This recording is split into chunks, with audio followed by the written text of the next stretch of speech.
What's up, y'all? Today I want to talk about one of my favorite topics, which is Marxist permaculture. Now, as you can imagine, this is a very niche subject and probably one that many people are unwilling or incapable of engaging with constructively. But since you find yourself on this video, I'm going to assume that you have some genuine interest in this discourse, so let's jump right in. Now, the first thing that needs to be said is that obviously this video is just an introduction, right? I'm going to lay out a conceptual framework here that's going to act as a foundation for us to build on in future videos. So I'm not going to take the time to rigorously define either Marxism or permaculture in this video. But with that said, we do want to actually clarify what we mean when we say Marxism. Now, the first thing is that Marxism is actually a shorthand for dialectical materialism. And dialectical materialism, we have to be clear in saying we don't think that this is like the ultimate moral law of the universe or some immortal science or anything like that. It is a tool that we use and we judge it based on how much efficacy it has in helping us to orient our perspectives such that we can actually change the world for the better. That is what we are measuring here. So, what is dialectical materialism? Well, let's take it one step at a time. Dialectics.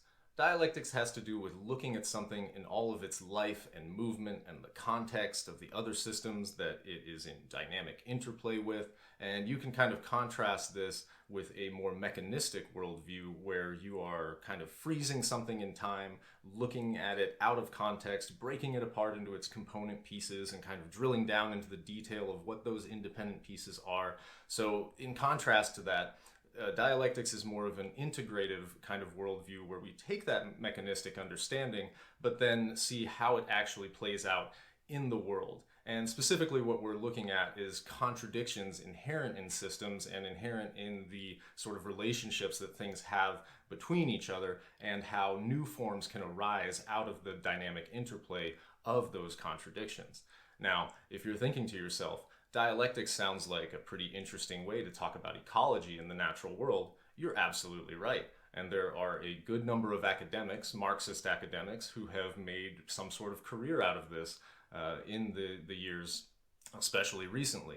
But where I'm coming from with this is actually that, when I do work out in the garden and I'm out in the woods and stuff like that, sometimes I'm listening to the birds, but I have to admit, sometimes I put on some earbuds and I listen to podcasts and interviews with permaculturists and things like that.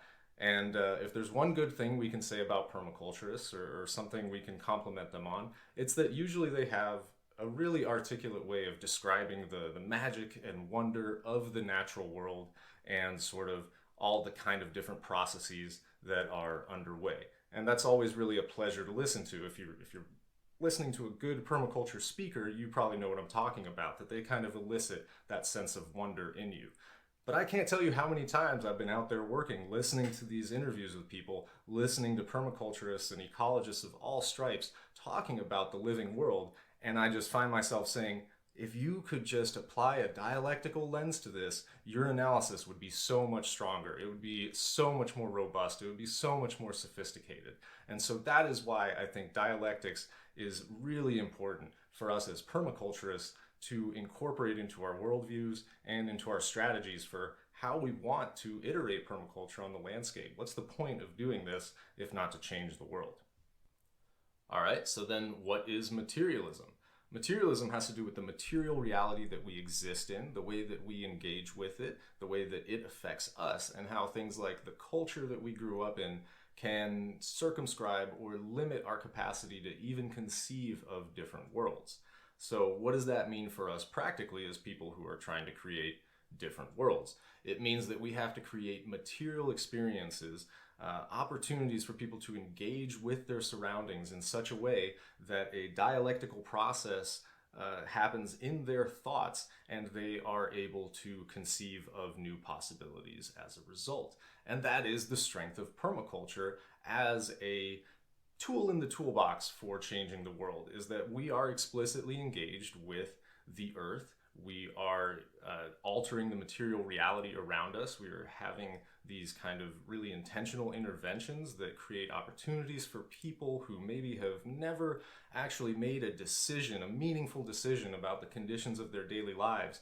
By doing things like planting trees, we say, here's a decision you can make, here's an intervention you can make, something that all of a sudden you can see, wow, I made that difference. And then the gears start turning, you start thinking about what else can I change in the world around me. And that kind of fundamental materialist orientation is something that I think permaculture brings to Marxism.